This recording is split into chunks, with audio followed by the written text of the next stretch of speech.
जंगल में एक कौवा खाने की तलाश में भटक रहा था।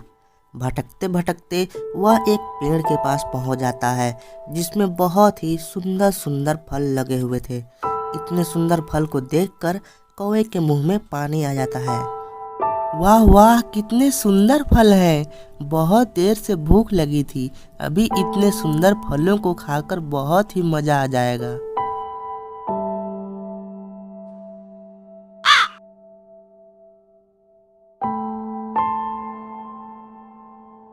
अरे वाह, यह दिखने में जितने सुंदर है, खाने में तो और भी ज्यादा स्वादिष्ट है। मैंने आज से पहले इतना स्वादिष्ट फल कभी नहीं खाया था।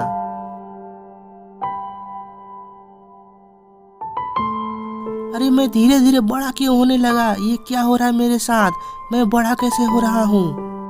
धीरे धीरे कौवा बहुत बड़ा हो जाता है क्योंकि उसने जो फल खाया था वह एक जादुई फल था।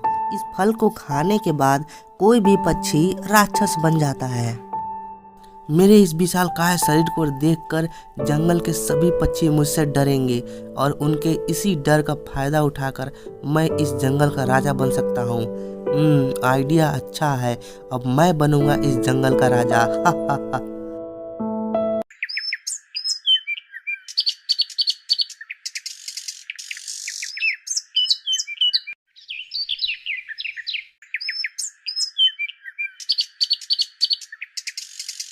अरे ये काला काला खंबा जैसा क्या है?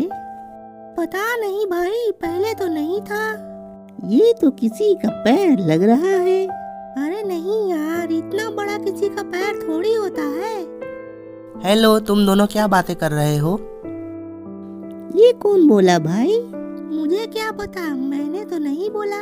अरे डरा मत भाई, ये तो पहले से ही इतना काला खंबा देख के डर लग रहा है। तू चुपचाप खाना खाना भाई, काहे को दिमाग की दही कर रहा है?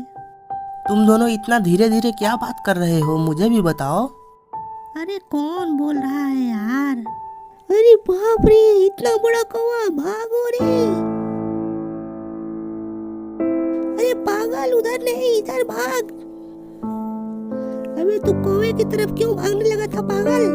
अरे क्या बताऊं यार, मेरा तो दिमाग ही काम करना बंद कर दिया था इतने बड़े कौवे को देखकर। अरे हम दौड़ कर क्यों भाग रहे हैं? हम तो पक्षी हैं, उड़ कर भी भाग सकते हैं।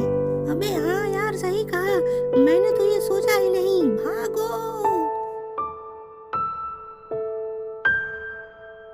बस ऐसे ही डर का माहौल बनाऊंगा और फिर करूंगा इस जंगल पर राज। दोनों पक्षी वहां से उड़कर भागने लगते हैं। थोड़ी देर में वो टूनी चिड़िया के पास पहुंच जाते हैं। अरे क्या हुआ बच्चों, इतना घबराए हुए क्यों हो? अरे क्या बताएं टूनी आंटी, हमारी बातों पर कोई यकीन करेगा ही नहीं।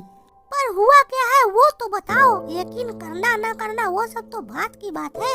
अभी कुछ देर पहले जब हम लोग जंगल में खाना खा रहे थे तो हमने एक बहुत बड़े राक्षस कौवे को देखा। क्या राक्षस कौवा? तुम पागल तो नहीं हो गए? तुम क्या बोल रहे हो, तुम्हें पता तो है ना? देखा, मैंने कहा था ना, कोई हमारी बातों पर यकीन नहीं करेगा, लेकिन ये सच है। तभी वहां पर राक्षस कौवा भी आ जाता है। कौन यकीन नहीं कर रहा तुम्हारी बातों पर? तुम टूनी, बच्चों की बातों पर यकीन क्यों नहीं कर रही तुम? हे भगवान, ये तो सच में बहुत बड़ा है। भागो यहाँ से जल्दी। भागो भागो, यही तो मैं चाहता था। तुम्हारे इसी डर का फायदा उठा के मैं बनूंगा इस जंगल का राजा। तीनों पक्षी राक्षस कौवे से बहुत दूर भागकर एक पेड़ पर जाकर बैठकर कुछ बात करते हुए। देखा आंटी, मैंने कहा था ना, ये कौवा राक्षस बन गया है। तुम दोनों तो सही कह रहे थे, ये कौवा तो सच में बहुत बड़ा है। पर ये इतना बड़ा हुआ कैसे? यही तो सोचने वाली बात है कि आखिर ये कौवा इतना बड़ा कैसे हो सकता है। इसका जवाब तो सिर्फ एक ही पक्षी दे सकता है। कौन है, जल्दी बताओ। डॉक्टर गौरी चिड़िया। हाँ तुमने सही कहा, अब तो डॉक्टर गौरी चिड़िया ही इस राक्षस कौवे का राज खोल सकती है। पर डॉक्टर गौरी चिड़िया के पास जाएगा कौन? वह तो बहुत दूर दूसरे जंगल में रहती है। मैं जाऊंगी, तुम दोनों मेरा यही इंतजार करना, मैं 1 घंटे में वापस आ जाऊंगी। ठीक है आंटी, आप जाइए, हम दोनों आपका यही इंतजार करेंगे।